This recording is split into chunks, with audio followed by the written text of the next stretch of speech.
For more than a week, world leaders gathered at the UN General Assembly to debate the world's most pressing problems: war in Ukraine, poverty, a warming planet and pandemics. They also acknowledged that the UN's premier body, the Security Council, is broken. The Council has been paralyzed by the inability of its permanent members to act in unison as a bloody war has raged in Europe. As President Recep Tayyip Erdogan of Turkey put it last week, the Security Council has ceased to be the guarantor of world security and has become a battleground for the political strategies of only 5 countries. Time equals 400 ms, greater than. He was referring to the 5 veto-wielding permanent members: the United States, China, France, Britain and the nation that started that raging war, Russia, which has vetoed resolutions condemning its invasion of Ukraine and calling on it to withdraw its troops. UN Secretary-General Antonio Guterres gave an even starker assessment, warning that the choice was between reform or rupture. The world has changed. Our institutions have not, Guterres said in his address to the General Assembly last week. We cannot effectively address problems as they are if institutions do not reflect the world as it is. Instead of solving problems, they risk becoming part of the problem. While calls to reform the Security Council have persisted for decades, Russia's invasion of Ukraine has underscored to critics that the diplomatic infrastructure put in place after World War II has run its course and is failing in the 21st century world. Time equals 400 ms, greater than. Deep divisions among the 5 permanent members have stymied collective action to stop deadly conflicts, human rights abuses and nuclear threats around the world, from Ukraine to Syria, Mali to Myanmar, South Sudan to North Korea.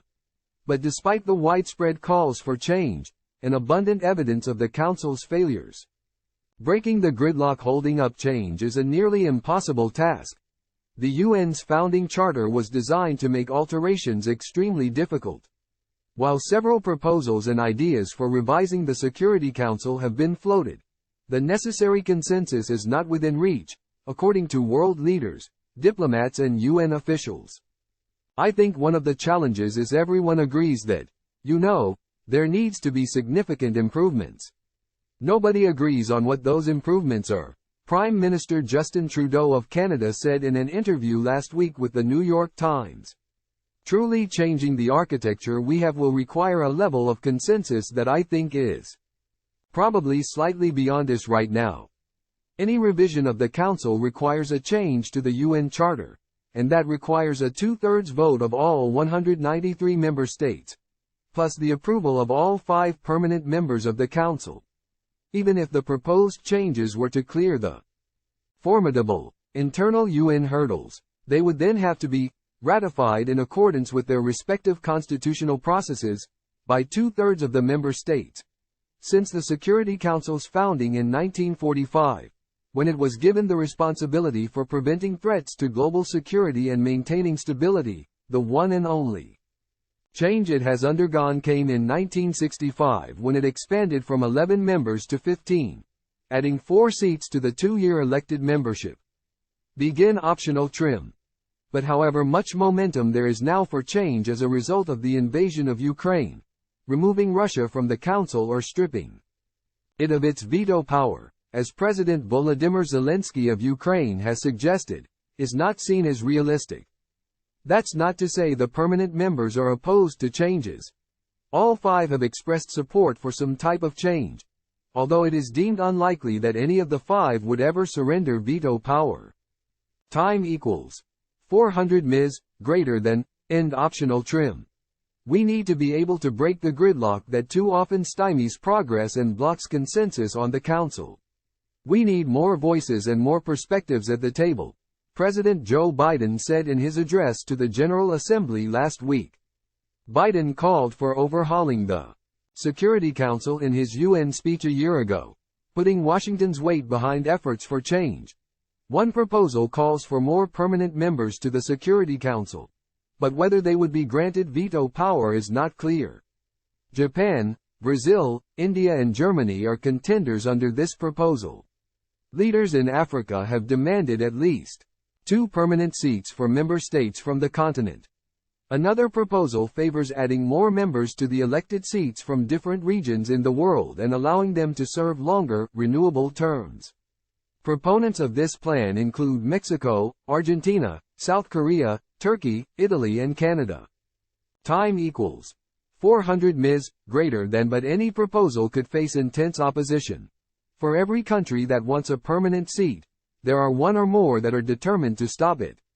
Italy wants to stop Germany. Pakistan wants to stop India. China wants to stop Japan, said Richard Gowan, the UN director of the International Crisis Group, who has conducted extensive research on reform efforts.